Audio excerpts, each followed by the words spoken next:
Well, welcome, ladies and gentlemen. I'm Bruce McDonald, and this is the Talamanca Review, and I'm now capable of live streaming on YouTube, so I'm pretty happy about that.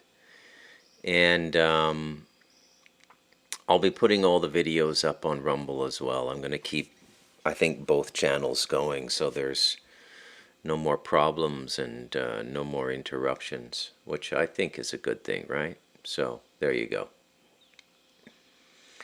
And what am I going to talk about today? Well, I don't know. It's a nice day. We're going to get back into some Stardust Ranch. We're going to hit the point now where things, let's just say, they really start to escalate at this point. It goes from a few months of thinking something might be going on, and then the absolute realization that, yeah, something is going on. Okay? So it's very interesting, actually, how the whole thing works, and it conforms completely, as I said in the last video, to my experience with the other side. And what I would call, to be quite frank, the low other side. We're not talking about a high dimension here, okay? Now, I'm going to take a moment. This isn't in the book, but I'm going to start weaving together everything I know, okay? Light of Darkness, Stardust Ranch, and The Devil in Us. I'm going to start weaving it all together, okay? So what was at the ranch was definitely alien, okay? There's no doubt about it. Now, I suppose if you wanted to speak in the colloquial, okay, in the non-literal, you could say they're demons. You know, I don't want to have this fight.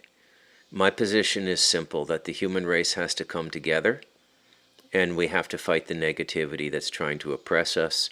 And quite frankly, at this stage of our journey, at this stage of human history, quite literally trying to kill us.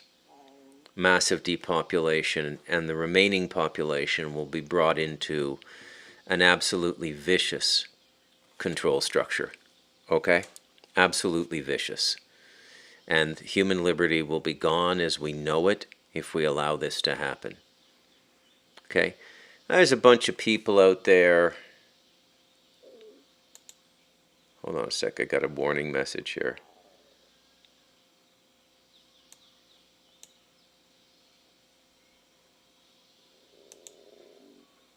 Oh, I think I'm doing okay. Okay. I don't know, maybe it's just telling me my bit rate is too low or something. No, I think I'm okay. Yeah, we're fine.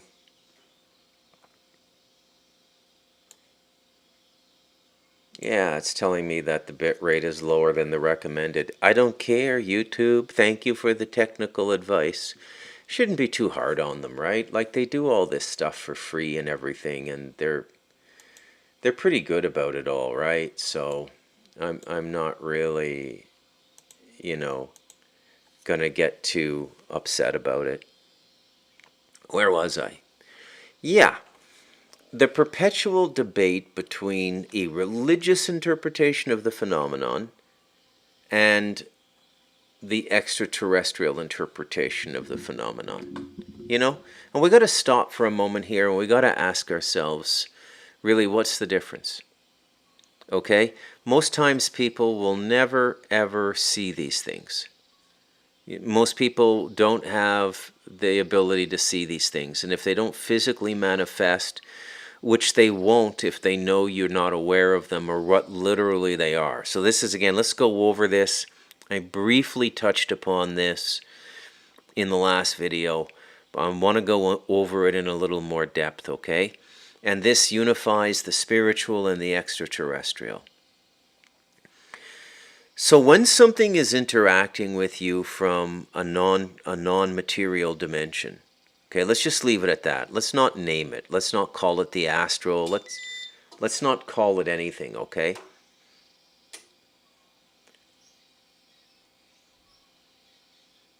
Oh, my internet didn't go out there. Good. Okay, so let's not give it a name, okay? Let's just, we're something from another dimension is interacting with you. Now, these interactions are always because the thing on the other side wants something from you. Okay? It's always, always, always transactional. This is very important to understand. This is a critical, critical understanding, okay? Very often, let's take the case of a haunting. The ghost perceives the house as theirs. You're an interloper. These kinds of engagements with the supernatural, with the paranormal, you can relegate to the same understanding as if it were happening physically. Okay, so if you had a land dispute, what happens? Over here, a gunfight erupts. That's what happens. They fight over farms here. If you have a family farm and your family moves off of it and you're gone for a few months and squatters come in over here, the law on squatting in Spanish common law is very supportive of the squatter. So essentially, the law follows those who are using the land. Okay? Very important concept to understand. When the family becomes aware, when the neighbors call and say, hey, there's squatters on your land, the family will go back to the farm and try to evict the squatters, and this could erupt in a gunfight. If the squatters don't have guns and can't defend themselves, they're going to get kicked off the land. And they're not going to be able to come back on that land, and the police will not help them. Okay? There's the police work different over here. In a lot of ways, they're much more like the old 19th century sheriffs in the United States.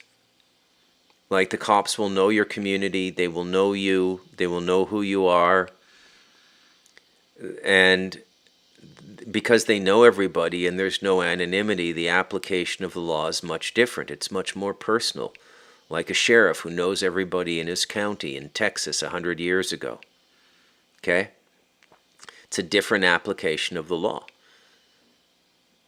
And it's the same thing over here. So the cops, if you get your land back and cops come and talk to you and you say, yeah, man, I had a gunfight. We were away for 3 months and they were sitting on my land and we got them off. The cops may ask for some form of proof or witness testimony that you have only been away 3 months, because the squatting gets much more serious if you've been gone a year and the people have been there a year. Then it's very difficult to get your land back. Courts can't help you. Nobody can help you. Okay? And then they'll just ask a few questions. But if it's like 3 months or something, you get your land and you fought for your land and you got it back. But then you can't leave the land. You gotta leave somebody in the farmhouse to live there. Hey, Mark. So I'm live broadcasting, Mark, on YouTube. This is my first live broadcast. I'm pretty excited about this. Now, if you said good morning, that means you're not in the Eastern Standard Time, because it's 11:17 where I am, and I'm 2 hours behind. So I'll send him a hi. Oh, this is so cool. Yeah, live. I'm live! And you know what? I could probably take calls too. Yeah, I could. We're going to get to the point very soon, folks, like sometime this week, where I will start taking calls. And you can ask more specific questions about the devil in us, or Stardust Ranch, or what have you. Okay? Anyways, I do this all the time. I go on these wild tangents, okay? My point in telling you that story is it's really not that different when you're dealing with the astral and the physical. Okay? Because people don't understand these things and they don't have experience with them, except for psychics and stuff like that, clairvoyants and highly evolved spiritual people. Most of us don't have experience with the other side like this, but you would be amazed how similar it is to the physical world.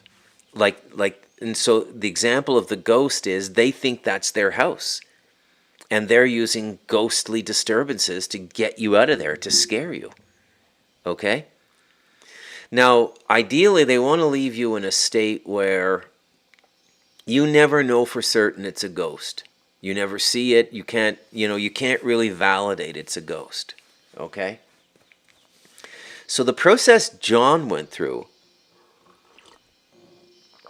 was what we could call a validation process. After the stuff started disappearing and everything, he had no doubts. He knew something was there. Okay? So he knew something was there, and he then starts to, I guess you could say, directly confront it, try to focus in and figure out what it is. Okay? He had not seen a gray yet at this point. This is about 6 months into his stay. Is it 6 months? It's 5 years ago I wrote this book. Okay, so let's get into the dead animals. So obviously, being, an intrepid journalist, I asked John, well, if they wanted you off the ranch, why kill your animals? Why not just kill you and Joyce? And this is why a lot of people don't believe the otherworldly stuff, the black box thinkers. They don't believe it. And remember what I told you last podcast, that one, hi Linda, happy Canada Day to you too. Yeah, that's Linda Put Coffee On from British Columbia. I believe you're out in the BC interior somewhere, just outside of Vancouver. But yeah, it's so cool to interact with listeners. This is so cool. I'm really, really enjoying this, actually. So yeah, maybe some Radiohead. I don't know. I can't get another tag on YouTube, man. I don't have a music license. They'll tag me. So, but I love my Radiohead. Everybody knows that. Pink Floyd and Radiohead are my two favorite bands of all time. All right. Anyways, getting back on point here. So John knows something's going on, and this is why rational people don't believe in the paranormal, is because it doesn't completely conform to what they would call an example of Abbotsford, BC. Yeah, Linda Put Coffee On. That doesn't completely conform to what they think of as, an event, a supernatural event. They think it's all in somebody's head. They've got psychiatry and psychology backing them up. You have a chemical imbalance. You're maybe going crazy. And this is all to suppress the spiritual nature of man. And I can assure you, absolutely assure you, this is being done intentionally. Now remember my overall thesis. The thesis is explained in the light of darkness. The Satanists gained control of the West by gaining control of the institutions, and they did that because the primary institution that formed the West, the Bank of England, was begun by Satanists. Okay? So once you have the primary institution over 300 years, just under 400 years, that money system has invaded everything. The education, the medicine, everything. It's taken over everything now. Okay? And it was always about destroying Western civilization, whether they declared it to their partners outside the circle of knowledge or not. It's always been about destroying Western civilization. That's why Western civilization is collapsing now, right on cue, I might add, right on cue with the prophetic material in the Bible. Okay? Making the Bible not a prophecy, but a self-fulfilling prophecy, because it's been planned and executed by groups of human beings, mainly men. No offense to women, I'm an equal opportunity kind of guy. If you want to go up the ranks of the Illuminati, that's all your business, and I think you deserve it. But for the most part, it's male, okay?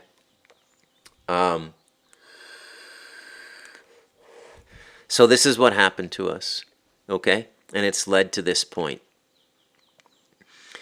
Now, The Satanists interact at the highest levels with the extraterrestrials, but the average peon in the cults think they're actually worshiping the devil. The devil doesn't want that kind of worship.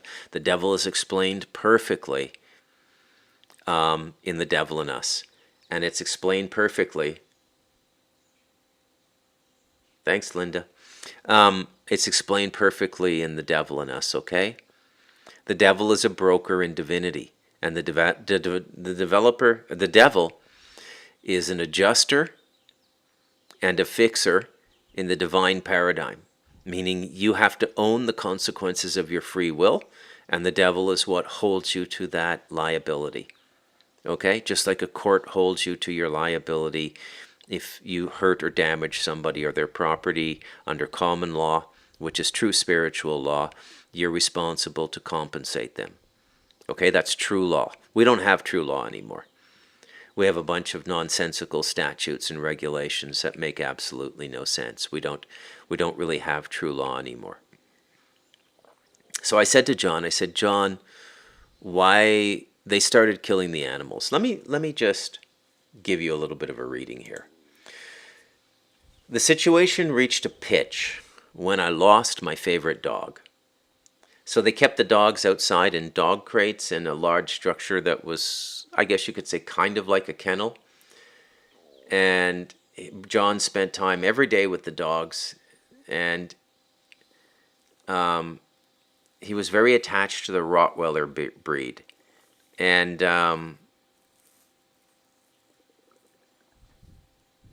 yeah, and so part of getting the ranch was to have a kennel and have his dogs, love dogs.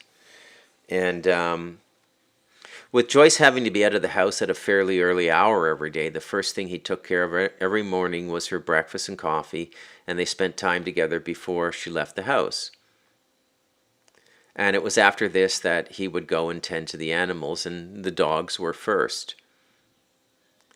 And he fed and watered and gave a little recreational time to the dogs. Then came the horses, same thing, feeding and watering. Now on this particular day, as he watched Joyce drive off, he turned around to go out to the kennels and everything felt okay. He went out the back door and walked toward the Rottweilers, and even from 25 yards away, he could see that something was wrong.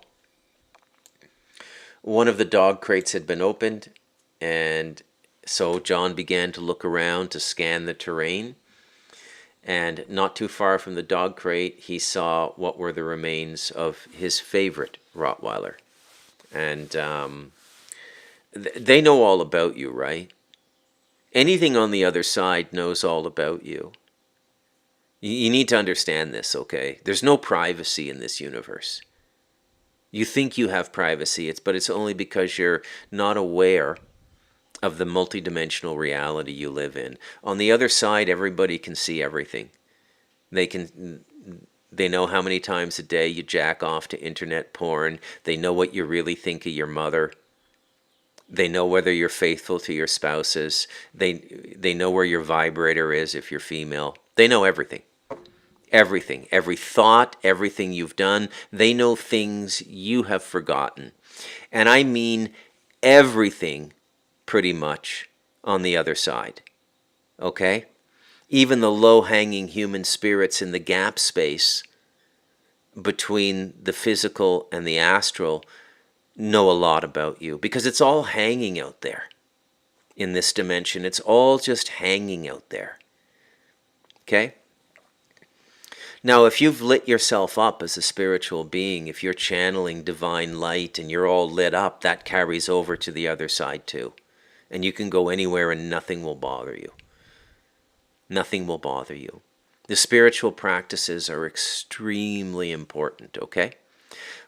So what I'm saying is, the gray aliens, they knew which was John's favorite dog, and they killed his favorite dog. Okay? Not just a dog, they killed his favorite dog. So this was directly to emotionally wound him. And again, John's dispute, as I understand it, falls under the umbrella of a land dispute. Now, there's reasons the gray aliens, and the gray aliens were, the grays are usually fronting for another race. Grays don't really operate on their own. They're generally used by reptilians and other races, okay? The grays are the worker bees of these negative races that have been hanging around the human being. So you're looking at the reptilians, the arachnids, the insectoids. There's just a handful of them. And the grays. And the grays are like the worker bees.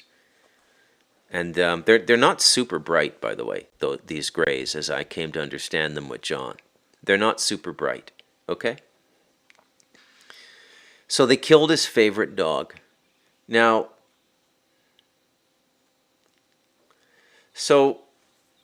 it was the first animal mutilation he'd experienced on his property, and it was also the first experience with something that would come to represent the oppressive feeling and change of pressure that he had been feeling in the house.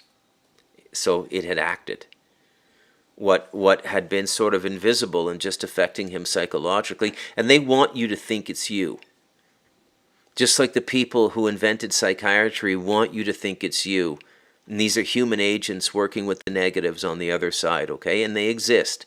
They're at the top ranks of the cult, okay? They want you to think it's you. Oh, you're crazy. You're losing your mind. You know, and stuff like this. Yeah. So that's the way it works. So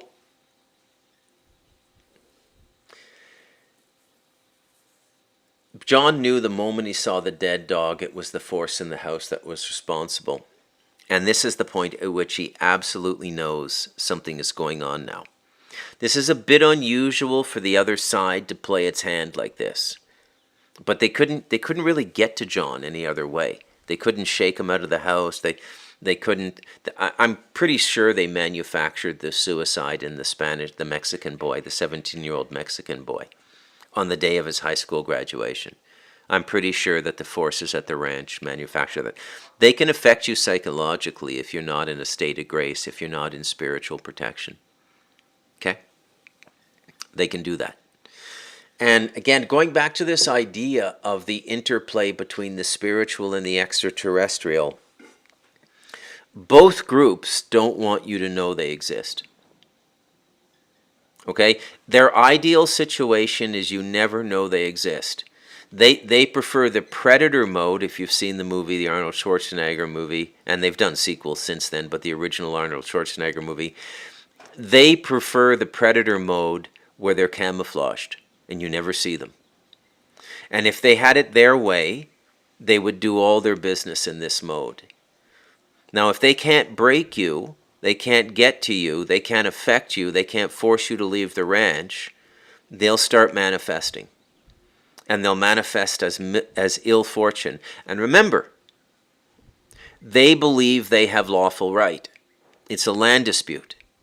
They have the ranch, they're using the ranch, and there's a reason they have the ranch. Now, this is a whole separate topic that is a very deep rabbit hole. Okay? Very deep. But those portals on John's ranch,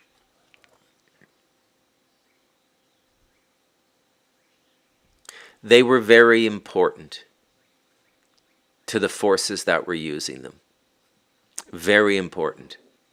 I can't get into what was really going on there, what they were using the portals for. I can't get into that. I'm sorry. I don't mean to. It's not in the book anyway, so I'm not telling you. I'm not withholding something I've already written down. But I sort of figured this out with some help from my friends after the book published. And therefore, I can't really say. But the ranch was extremely important. And by the way, I don't know if I've mentioned this to you folks, but a friend of mine in California has been following, up until a few months ago, but every once in a while they check in on the property registry and the real estate registry in Arizona. And it is amazing the number of the number of papers that have been associated with Stardust Ranch. And they're doing this big shell game, so nobody can really figure out who owns it. Okay? But at one point, the Tesla Corporation was read in the land registry. I don't know if they were temporary custodians of Stardust Ranch. This is Elon Musk, folks. I saw the papers myself. My friend called them up on her computer and then took screenshots. I think you can download them in PDF form. I can't forget how she sent them to me, if they were JPEGs or PDFs. But I saw the documents myself. I saw Tesla Corporation typed in, everything. Last I heard, ownership was held by a kind of clandestine company called Evergreen, which I believe is that shipping company, like the 20 and 40-foot steel containers. And it's also Hillary Clinton's code name with the Secret Service. Evergreen is her code name. Okay? Everybody guarded by the Secret Service as a code name. And Hillary's is Evergreen. So this is the whole of it now, okay? So I don't know if we'll ever know. I'm going to follow up with what's going on at Stardust Ranch, and if it ends up in private hands, I am going to personally send an author's copy of Stardust Ranch to the new homeowners, just so they know where they're living. But I don't think that this ranch will ever go back into private hands again. I think because Joyce had to leave it under a financial situation where she wasn't able to sell it, and it went into, I guess you could say, some form of receivership or something like this. And this all happened. I mean, John was struggling to keep the place going, struggling tremendously to keep the place going, trying to find money to pay the mortgage and everything. Now you'd say, why wasn't his mortgage paid off? Well, in 2000, I'm getting ahead of myself, but halfway through their ownership of the house burned down, like the whole ranch burned down. Right? They burned it down. And then John rebuilt it. Okay? But so this is what happened. So when you're dealing with these otherworldly forces, in the beginning, they won't want you to know what they are. Okay? Now, what happened to me at the cottage in my ghost story, that was different. That was a cyclic thing. And there's this thing in if you read up on these things, there's this thing where a spirit, if it wants to communicate, can do so after it's been dead 7 years, or around 7 years, okay? There's all these cycles. Like there's an astrology to being dead, just like there's an astrology to being alive. You understand? Okay? But the astrology for them is more, for us, it's about when we're interacting with the invisible forces, when the planets are in alignment, and when the invisible forces are coming in to interact with us. And for people on the other side, the astrology is when they can interact with us, and it will be short-lived. It's not like a haunting or something like that. It's like, you would be amazed how structured this all is. It's almost bureaucratic. Okay, that's how structured it is. It's almost like visiting an amusement park or something like that. Very hard to describe how well, no, I don't think anybody knows how the whole thing works. But many occult researchers and many spiritualists and many spiritual people will confirm what I've told you, which is that it's very structured on the other side. Okay? Why wouldn't it be? It's very structured here. By the way, you're not out of the game, and you're not out of the deception just when you die. You don't know everything when you die. You're just at a different dimension, and you can see more and know more. But you can't really act on the physical world. Well, it depends where you are, who you are, what you're doing. There's a whole subset of rules for that as well. So it's it's a fascinating thing, the other side and how it all works. Okay? But when you're dealing with a hostile presence, and I would say that the extraterrestrials are significantly more formidable than dead human beings, than ghosts and stuff like that, significantly more formidable. Okay? So they broke their cover and they killed John's favorite dog. Now, there were a whole bunch of pictures we could have put in this book. We didn't do it. Now, if you do them black and white, it doesn't really add anything to the cost of printing the book. Okay? If you do color, printing the book becomes much more expensive. But if you do black and white, it stays the same. So we talked about this quite a bit. I saw like 40, 50 photos John showed me. And I got to explain this, okay? It's not just that they kill the animals. It's how they kill the animals. Okay? You wake up in the morning and your favorite dog is on the ground, and your favorite dog is as flat as a rug. All its skin is there, its paw, like every attribute of it from the first quarter inch of its existence is intact. So you recognize your animal. First, what would be the first quarter inch of us?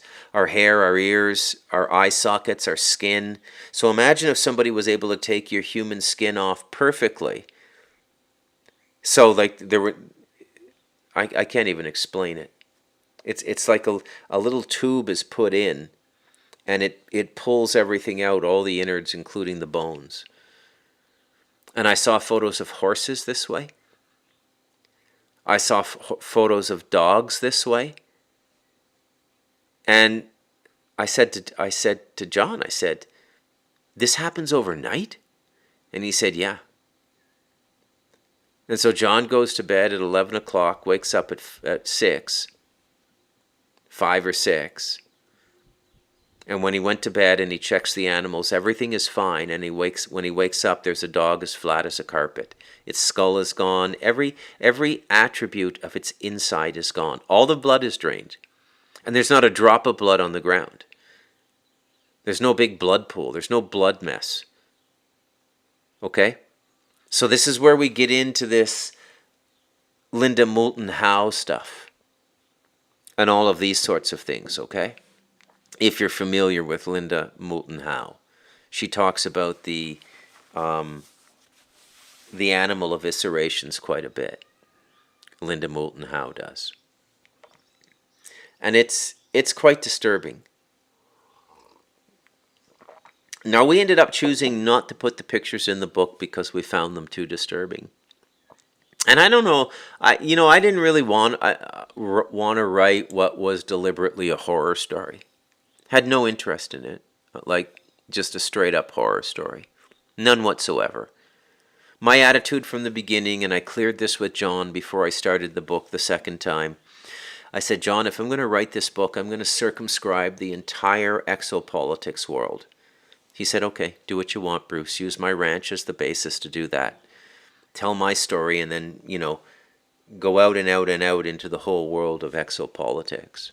So in every chapter we did this, like in the second chapter where they're moving into the house, we talked extensively about the history of UFOs in Arizona, Barry Goldwater, Senator Barry Goldwater, and all of these sorts of things. And I did it throughout the book. And then in the end, we start to give our theories of what's going on at a much more, I don't know what you'd call it, cosmic or divine perspective, what's going on here. And so, I mean, John was livid. Imagine having your favorite dog, like, killed and seeing it that way. And I saw pictures of horses this way. Huge horses. Inside the stall in the stable. The picture is taken over the metal rail, click, and the horse is on the floor of the stall, of the stable, as flat as a rug in your house, as flat as a Persian rug. It really kind of unbelievable, and not a drop of blood, no pieces of innard, no tissue, no bone cartilage, nothing. Just the husk of the animal, flat as a rug. Okay? Linda Moulton Howe describes this as well. She also describes the coring out of cattle. Okay? A lot of time you'll see a coring out through the anus. Now, so I asked John, getting back to my question, which I never answered. I said, John, if they want you off the ranch so bad, why don't they just kill you? And this is what he said. He said, Bruce, they're not allowed to kill human beings. So there's a law here. So what I'm trying to instill in you with this statement is there is a kind of a divine cosmic law. And you do have rights. Just because your government isn't recognizing your rights anymore doesn't mean you don't have them. You have them in the universe. And you can call. You can call for adjudication. You can call for help. I went over this before. It doesn't really matter what you call. I mean, if you want to do it in the name of Jesus, okay. But you could do it as simply as Creator and agents of the Creator in harmony with the Creator. Help me. The law is being broken here. This is what's going on. I'm being attacked from the other side. And you will get some help. The religious stuff, for the most part, doesn't work so well with the extraterrestrials. There's countless stories of people sometimes calling on Jesus works, sometimes it doesn't. Okay? I guess a pastor might say that has to do with the faith of the person. By the way, the Vatican completely acknowledges extraterrestrials. This Pope, or the one before him, Benedict, I think it's this one though, Pope Francis, talked about baptizing our space brothers. Okay? They know exactly what's going on. They're not stupid. Don't ever think for a moment that those dudes are stupid. They're in on it. They're in on the depopulation. They're in on everything. Remember, from the devil and us, the southern border, the NGOs that are moving all those people around, the tens of millions of people who've come over the border under Joe Biden, it's Jewish and Catholic Family Services. Shitheels, right? And so the Vatican's aware of all this shit too, all the extraterrestrial stuff and everything. So I'll give you a little clue, okay? Always be cautious and skeptical when you see a Catholic or a Jew in the exopolitics movement, especially if you get the sense that they know. Okay, so Stephen Greer's, he's connected with the rabbis. He's on a mission. He's not here to fucking tell you anything. Okay, he's on a mission to keep, and they're all about covering their ass now because the whole game is coming to an end. What's coming is we're all gonna, everything I'm explaining to you, if you don't know it, your children will know it. Okay, it's the whole game is being given up now by God, and what they're worried about is what people are going to do when they find out. And so they're out there trying to manage their narratives now. Stephen Greer, the exopolitics guy. Why don't you fucking tell us who the Elohim are, Stephen? You're Jewish. They've been running your people since the fucking beginning. Your rabbis work with them. If you want to be of service to humanity as an ET whistleblower, why don't you start there? Fucking idiot. And the Vatican is the other one. Okay? Like the Jesuits would know something about this. They all know something, right? And they all work together. They're all sort of working together now. You've got a few groups. The Nazis figured it out. So the Nazis completely broke to the other side through their technology. They became a multi-dimensional culture, the Nazi culture, especially the SS. Right? And then again, going back to the devil in us, you get that double helix of magic and science that you always, always, always see. Okay? All the rocket scientists like Parsons and stuff like that. Hi, Kitty. You always see this double helix of magic and science. Now, in our Black Monk's rationality, those things are contradictory. They're like a magnetic push rather than a pull. They don't come together, they push each other apart. But at this level, they're entwined. They're a double helix, like the DNA strand. They work together to form one thing. Okay, so the Nazis broke through this as well. So if I, off the top of my head right now in today's podcast, if I were to talk about the three groups that know about this, it would be the top rabbinical circles, okay, which is, again, remember, these are knowledge gatherers. What do you think the Talmud is? It's the detailing of things generation by generation. Nobody has kept a more thorough record of their interaction with God, and God is a metaphor for the other side, and ultimately for them, when the Jews are speaking. Okay, I've already taught you that. But it's also a metaphor for the other side. And they've been documenting this stuff and doing rituals and magic and all kinds of shit for thousands of years. So they have a body of information comparable to the Vatican. And the Vatican probably stole a bunch of their shit centuries ago to populate the Vatican Library. But the Vatican Library has everything now. You know, they got the Library of Alexandria. They got everything. You know, it's just, they're not lacking anything there. So there's your first rule. They're not allowed to kill us. Now, why would extraterrestrials not be allowed to kill human beings? And what does not allowed mean? Is there a consequence? Does an adjudication process begin? Like, what does not allowed mean? And I guess at the time I wrote the book with John, he'd already had a number of, I guess what you'd call very positive ET contacts as well. I mean, John met everybody. He met the Nordics, he met the Palladians, I think he met Arcturians, he met the Andromedans, he met everybody.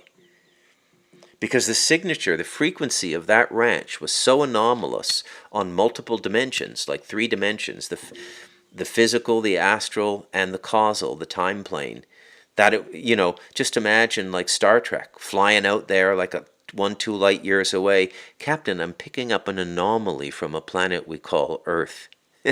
That's what's going on with Stardust Ranch. Okay? And it's way more potent than any of these other places. Skinwalker is, I think, a combination of E.T. and a haunting. Okay? And it's I'm going to tell you something else now. And this isn't in any of the books. I'm going to throw this into the mix to even further complicate things. Some people say that Jerusalem was originally in Utah. It was never in the Middle East. And that King Solomon's treasure is in the Utah mines. The treasure of treasures. And that Arizona was a Phoenician outpost. So you know the kind of magic and portals and shit these people got into. Right? So that would certainly explain all the paranormal activity and all the portals in that area with Skinwalker, Bradshaw, and Stardust Ranch, and Blind Frog Ranch is another one. That one's more positive. People go there for healings. Kind of like the John of God thing, right? Very interesting. So they killed John's dog. And then the killing never really stopped after that. It wasn't like a daily thing or even a monthly thing, but you know, when they would get frustrated with him, they would kill something, and it would piss him off. It would, you know, yeah. Here's how I wrote it in the book. What was particularly disconcerting about the animal's death, this is Gunner, his favorite dog, was the manner in which it had been killed. The carcass was completely flat. No thicker than a manhole cover. Okay, I said a rug, but it's a bit thicker than that. It was as though it had been run over by a steamroller, but there were no innards, no blood, no gore scattered about. It wasn't possible. There was also the crate to consider. Something had to take the dog out of the crate. If you know anything about Rottweilers, the first thing you might be asking yourself right now is, why didn't we hear anything in the middle of the night? There are 8 dogs. One of them, my favorite, was taken out of his crate, desecrated, and mutilated. I didn't hear any sound associated with the panic of the dog being killed. Interesting, eh? Nor did I hear any barking from the 7 companion dogs. who would have been in a state of extreme agitation knowing that one of their pack was being attacked and killed. John's first response? Pure rage. He stomped around for 15 minutes, 20 minutes, cursing and kicking the ground and yelling at the top of his lungs. Whatever did it had his full attention. Okay? The day that line was crossed, the day that my favorite dog was killed, was the day that I declared war on whatever was assaulting me in the ranch. And John meant that quite literally. I mean, he went to war with these fuckers, man. He went to war with these fuckers. Okay. So there's the animal thing and what I learned. And obviously, as I'm doing every chapter with John, and this happens in all the books, whether I'm working with Bob or John Edmonds, I'm always doing research on the side. For example, the research that went into Stardust Ranch was mind-boggling. Like for some of these chapters, I would read 2-3 books to be able to author the chapter with authority, to put my voice into it. So or watch 15 or 20 hours of YouTube documentary. Linda Moulton Howe and people like this, early people in the E.T. movement, Carla Turner, Masquerade of Angels, things like this, okay? That's a very good book, right? Carla Turner gave us a lot of what's going on. A lot. And you can get a lot just from the title of her book, which is about E.T. abductions. She calls it Masquerade of Angels. Okay? So remember what Pierre Sabec said, right? The seraphim, like every time you see one of those angelic names, it correlates to a spaceship or a space race, according to the etymology work that Pierre has done in deconstructing it. And his book is titled The Murder of Reality. We're living in a highly manipulated, highly hacked, and highly compromised hologram. And we're preyed upon by beings that have multidimensional consciousness, and most human beings only have consciousness in the material domain in which we exist. So it's not really a fair fight. There are human beings that can fight, but when you fight from the position of an incarnated body, you have a profound disadvantage because they can harm the body if you fight with them. Very, very, very loaded game, which is why you have to call for help, because they're breaking the law. They're breaking cosmic law.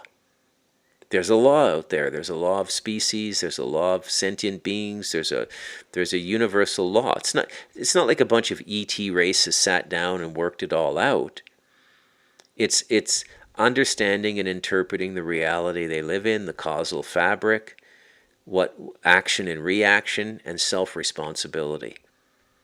And from there, you get your understanding of the law. And believe it or not, most of the races out there conform to cosmic law, universal moral law. Much higher than human law, actually.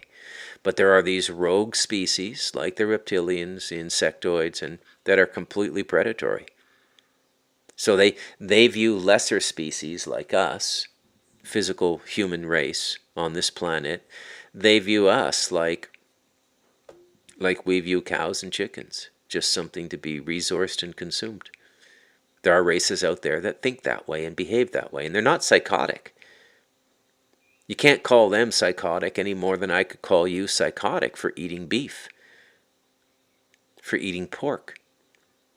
Because if you've ever been around a cow or a pig, they're pretty sentient. They're not speaking like us, but they're pretty sentient, and you have no problem killing them. And you can still call yourself a human being and all those things, so no big deal, right? No big deal at all. But that's what they do. They prey on us. And they say, well, this is an inferior species. This entire universe is constructed as a natural competition for survival. We have the right to poach these people. We have the right to use them. We have the, and so, as I said before, I mean, some of the races use us literally as like a narcotic. No more different than that, right?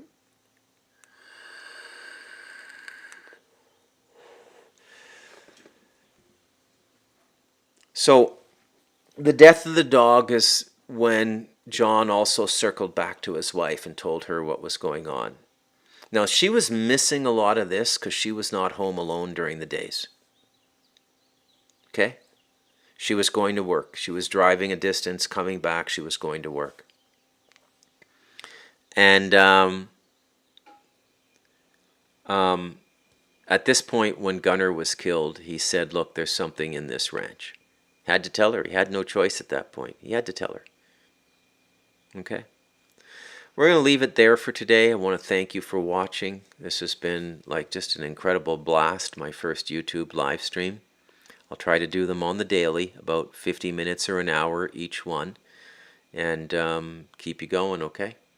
All right, thanks for watching, folks. I'm Bruce McDonald, and this has been the Talamanca